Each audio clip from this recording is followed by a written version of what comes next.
Tommy D, what are you dancing around? What's with the funky music? This is a serious topic. Well, yes, it is a serious conversation, but it's about hashtag ending the stigma together so we can have some good tunes.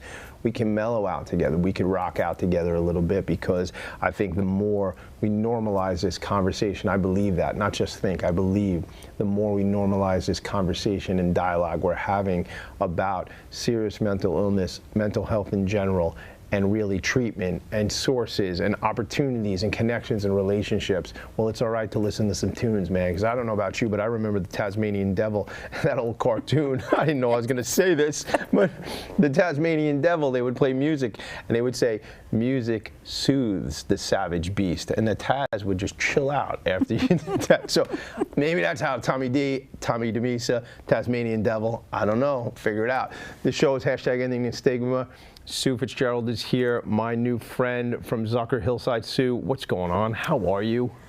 I would like to thank you for having me here, first of all, Tommy. It's a pleasure You're welcome. And an honor. So a little bit about myself. My name is Sue Fitzgerald. I am a registered nurse. My entire career has been spent working in behavioral health, always at Hillside Hospital. Before it was Zucker Hillside Hospital, it was just plain Hillside Hospital. So over 35 years working in the field of psychiatry.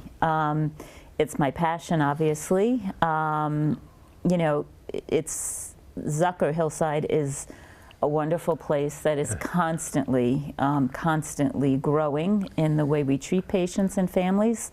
And I've had the great experience of witnessing great changes in the way we deal with people who have mental illness. You know, when I was in my second to last semester in college, I said to my parents, well, I've done everything, and yeah, I think I'm going to be a pharmaceutical rep. And there was silence on the other end of the line. Really? I said, because the only rotation I have to do is psych, and there is no way that I would ever want to do that. So okay, so if I go pharma, then I'll never have to do psych. Right. And then now 35 years later. 35 years later, there's nothing that I would rather do. And my experience in psychiatry in nursing school, completely different than anything I've ever dealt with here. But there's nothing I'd rather do. Well, there's a story right there. So you're an RN and you're DPN, right? Right. So I have my my master's in nursing and my doctorate in nursing practice. I'm not a nurse practitioner. I got my doctorate in executive nursing leadership. Got it. So that's more my focus. At Zucker, I'm a senior manager of patient care, which means that I have some leadership. I'm currently doing the manager role on one of our inpatient geriatric units, which is something I've never done in my career. So I'm enjoying that. And I'm also the culture leader at Zucker. And the culture leaders in Northwell are people who focus on supporting the patient experience, which can be kind of challenging in behavioral health, because so many of our patients don't want to be in the hospital. They don't want to be in treatment. They don't understand that there's anything wrong with them. And if you don't think there's anything wrong with you, then you certainly don't need treatment. So it's difficult to support a positive patient experience with those factors. The experience is, I don't want to be here. I don't want to be here. Right, so why would I ever say likelihood to recommend this hospital? You've got me here against my will. You know, the door is locked and you won't let me out. So that, when on a scale of 1 to 5, I'm not going to give you a 5. No, fives are tough there, but we're doing okay. Actually, we're doing very well with our patient experience. My passion is working with families who have a family member who is experiencing mental illness. My doctoral research was with families who had a family member who was just diagnosed with their first episode psychosis.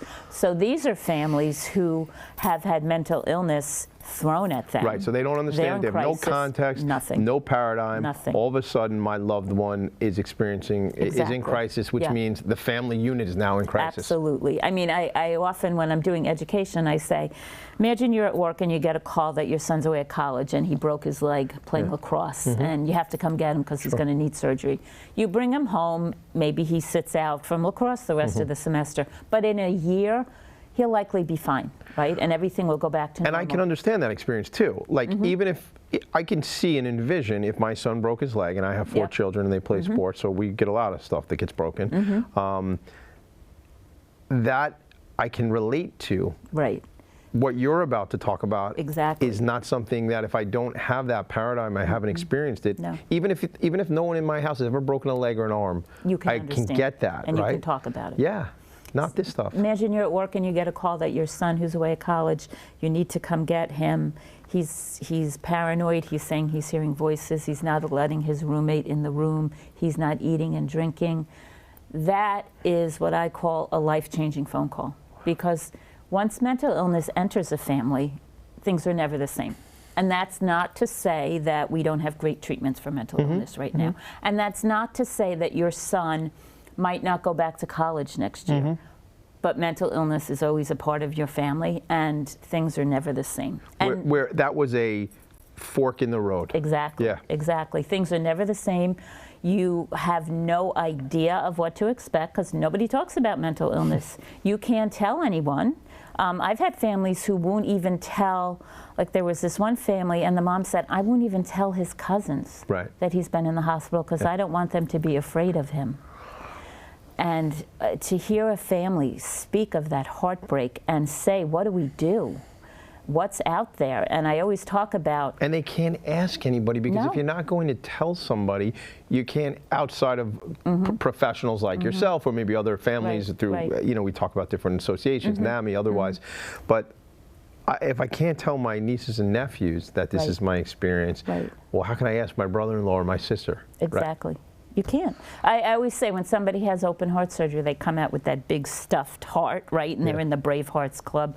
When you have mental health, there's none of that. No. One of the family members on our Patient and Family Advisory Council said, when you have a family member who's brought out by the cops, there's no casseroles being brought to your house. And in fact, you might not even be invited to the holiday cocktail parties anymore. Well, that's even the next ripple effect, right? Like we're now...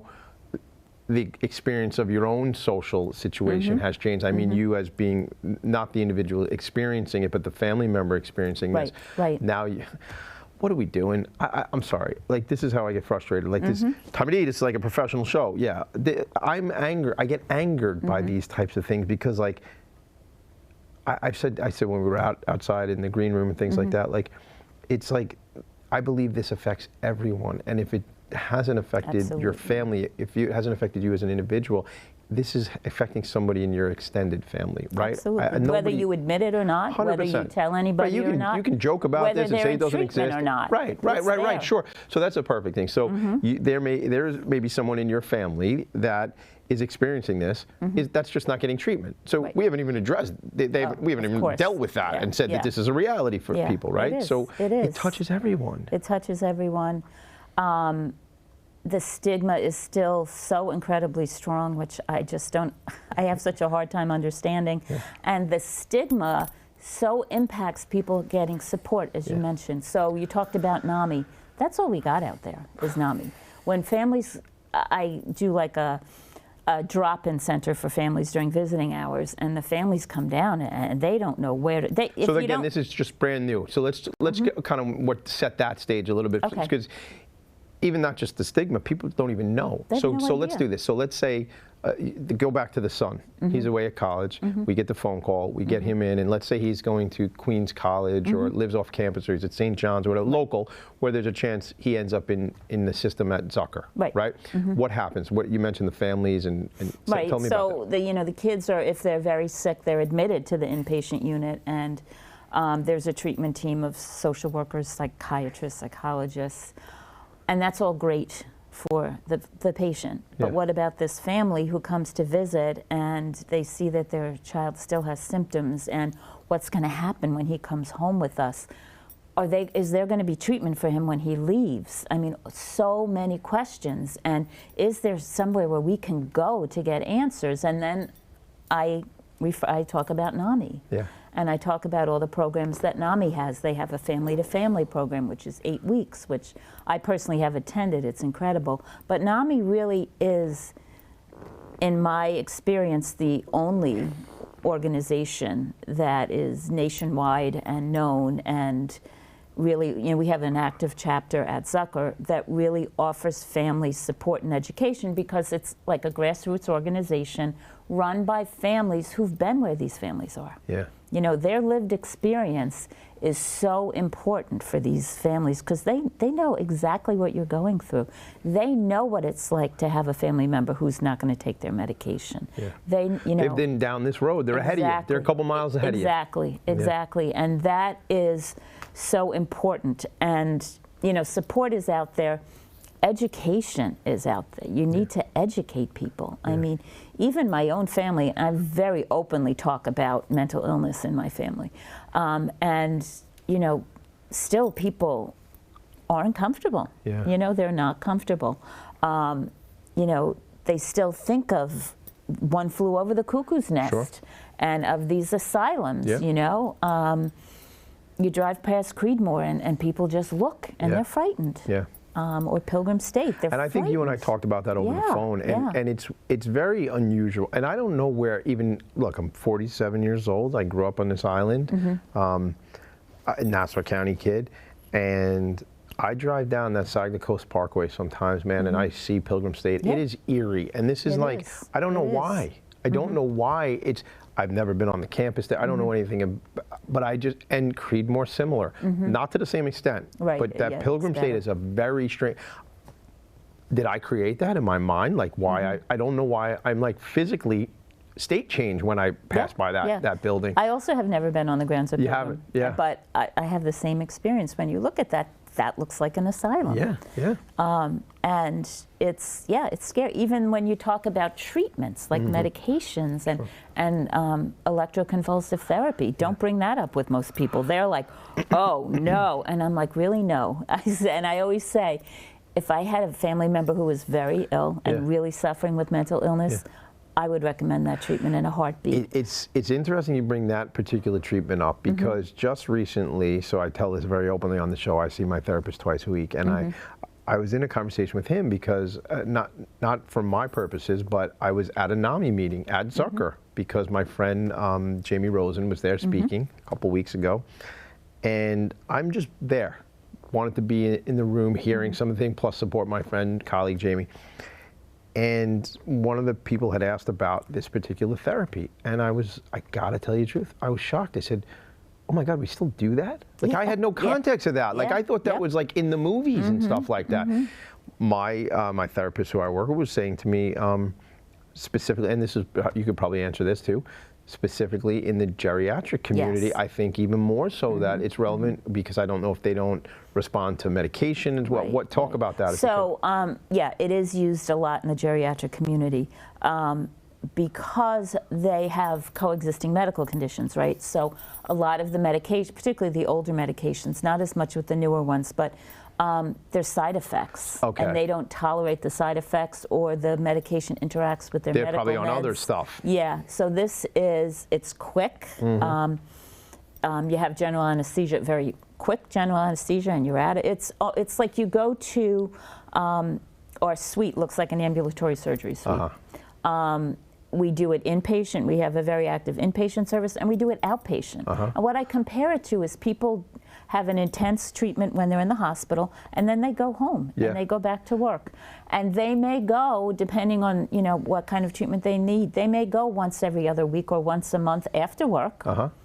It's like getting treatment. It's like going to the dentist. Some people get an infusion. Some people that, and exactly. And they go back to work the next day. So then and again, in our minds, I'll speak for myself only, in my mind it seems scary and torture, but it's a treatment, right? And it's effective, or else it wouldn't be used. And it's very smooth, it's not barbaric, it's, you know, it's very civilized, sure. you know. That's not what I would expect, though, in hearing what you think of somebody having like a, you know. I think like an electric chair. Exactly. Like, and it's absolutely Sparky, like the old Sparky. Right, it's absolutely nothing it's like not like that, no. at all. But that's just one example of the lack of knowledge and understanding that has its people own have. stigma, though, right? That's its own thing. Like, who knew, right? Yeah, and the stigma is just, and I find when I talk about mental illness or people who struggle with mental health issues in my own family, I'm very comfortable talking about it. I find that the people who you talk to get uncomfortable. Sure. If you share something of yourself or somebody close to you, they clam up and they're uncomfortable. I'm not uncomfortable talking about it. I wonder what that piece is. Is that because they feel for you or they're scared of it? I think they're scared, like, ooh, you're talking about it? That could be, you know. That's not catchy, right? Like, I can't get that. Right? That could be me. That could be my nephew or my sister. Which is exactly why I talk about this. Because I want them to say, this could be me. So exactly. Yeah, it's great. But I think that we need to educate the public. We need to. And we talk so much about mental health education now, right? Especially post-COVID, we see people having so many issues. We see people having the younger people having so many issues, and that is true. But we can't forget about those who are adults and struggling with mental illness, people who have serious mental illness, who need those supports out in the community that aren't out there, whose families maybe are done with them. You know, mental illness is tough. It's tough. And not every family can deal with in and out of the hospital, being homeless, living on the street, getting arrested. And you throw in the addiction that often of course, it becomes, not all the time, but these things run together. Absolutely. And then what that comes with, and if it is drugs and money and all these things that just get exacerbated. And if you've been dealing with that for 20 or 30, 40 years. You just might be done. Yeah, there's a point where enough's enough. Yeah. Or maybe you're having your own mental health issues. And you need to take care of that. Yeah. So, you know, we know that it tends to be a revolving door because of multiple issues that are inherent in the illness. Not following up with treatment, not understanding the illness, not understanding that you have an illness that needs ongoing treatment. And often we hope that after a few rounds of coming in the hospital that people get it. And they begin to, you know, to take their meds and to go to their programs.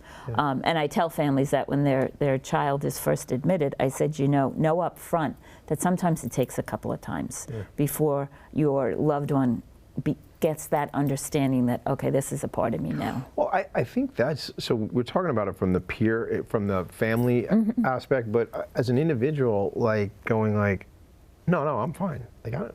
Like there's getting used to, like you're saying, just for, oh, this is real. Like, I can't tell you how many times I say to my therapist, like, this ADHD thing I have, this is a real thing, right? It's not just me. He's like, no, you have this thing. And I know I have it, right? But I still, like, go, once a month I say, I definitely have this, right? Because it's something to realize and understand and then accept. That's a great word. Accept that this is a part. It's not the whole person, but it is part of their experience. Right. And that's why, you know, we don't say you're a schizophrenic. You're a person who has schizophrenia. Right. Like we would talk about a person who has heart disease or diabetes or something like that. Words have meanings. Absolutely. And it's a way our brain experience and realizes these things. And you know, when I still hear people say, "Oh, he's a schizophrenic," don't say that's not right. On a positive note, what I would like to say is that I'm happy that today I'm wearing my T-shirt. I see a T-shirt. My P.S. I love you T-shirt. I'm going to have to get, by the way, we'll get you one, Tom? You get me one of these and I'll get you one of these. We'll do a trade. We'll do a trade. So just to speak to P.S. I Love You, it actually has become very well known in this area. It started out actually in West Islip. So the start of P.S. I Love You is that two young girls who were in high school experienced losing their dad to suicide. And the last thing that the dad said to the young girl as he dropped her off at school and then went home and took his life was, "I love you." They decided they were going to turn this around and they were going to make it something positive. So they developed P.S. I Love You, and the whole theme of P.S. I Love You is that people are there for you. People are there to support you. Reach out, be kind to each other, support each other. And I will say that, I will openly say that we lost one of our heads of security who was at South Oaks and Zucker last year to suicide. And his wife has immediately wanted to be transparent about it and talk about his experience. And he didn't want to get treatment because he said people would treat him differently. Yeah. He got treatment. The first time he was hospitalized, he got treatment, and you know what? He came back. He said people treated me differently. Yeah. Yeah. He couldn't, and he would say to his wife, "I just want to be me again. I don't want to have this illness anymore." And eventually, he took his own life.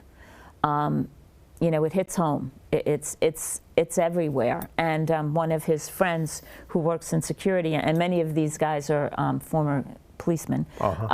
He said he knows eight people he worked with who took their lives. That were on the policemen or in the security? I think a mix of, within the police department. Yeah. Well, that holds with its own stigma, because then, and again, I've never been on the job, but I've talked to a lot of people in that space, and they're going to take my gun, they're going to take my badge, I'm out of a career, and all that. And tragically, unfortunately, we see so many first responders, especially the police department, taking our lives. And it's terrible. And all I say to that, though, is like, they're part of the human race. And then they see all this.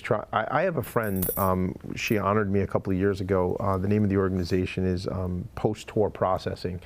And what I learned through that organization is, specifically police officers, they see more trauma in a single tour than the rest of us see in a lifetime, in a single tour. So there's so much wrapped up into that. And I don't, most of the show, I say I don't know what I'm like, all the facts and figures and things, but specifically with that, I only know anecdotally of the people I've met, and it's just so sad. Because it strips them. They take their gun. It strips them of who they are. Right. And if that's you, you're a provider for your family, right? Whether man or woman, you're a provider, and then they take your career away. So there's a lot of organizations. In fact, I was on a call earlier this week at different organizations that do work specifically with that community. But how there's so much to process. And the name of that organization, Post-Tour Processing. There's just so much wrapped up into these conversations, It makes me think now there's another person that needs to come and sit in this seat and have these conversations, Exactly.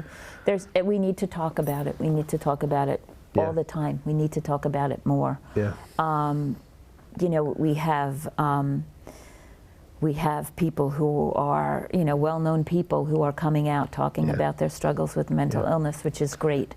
But we need to talk about it right here in our communities. 100%. We need to talk about it at our faith-based organizations. We need to talk to our neighbors, which I do. But I have to tell you, I really think part of the problem is when I'm comfortable talking about it, but people aren't comfortable hearing it and wanting to know about it. Because of the stigma, because of the whole stigma, it gets in the way of treatment, of support. You mentioned celebrities and folks who come out. The one that comes to mind most for me is Simone Biles, when she stepped down, when she was in the Olympics and stepped down and just decided, based on her own stuff, she had to stop competing in the Olympics. I think Michael Phelps has come out certainly again as another person in that space. And we look up to these people, right? It's celebrities or athletes. And I believe when those people can come out and talk about this, it makes it more, in my words, normalized for us to have these conversations, which is why I'm a little flagrant about it. And I just kind of put it out there that this is the stuff and this is what I do and this is how. And the more I believe, we're just beginning this campaign, this journey of #ending the stigma together, right? We might do 20 more episodes of this. We might do 20,000. I don't know. And it's not about like me. I just want to be a catalyst to start this stuff. To start the conversation. And if factions break away and people talk about it and it's because I made up a t-shirt, cool. Like let's do it. Whatever that is, whatever that push could be. We talk about people coming, like the Olympians who came out and talked about it, and that's wonderful.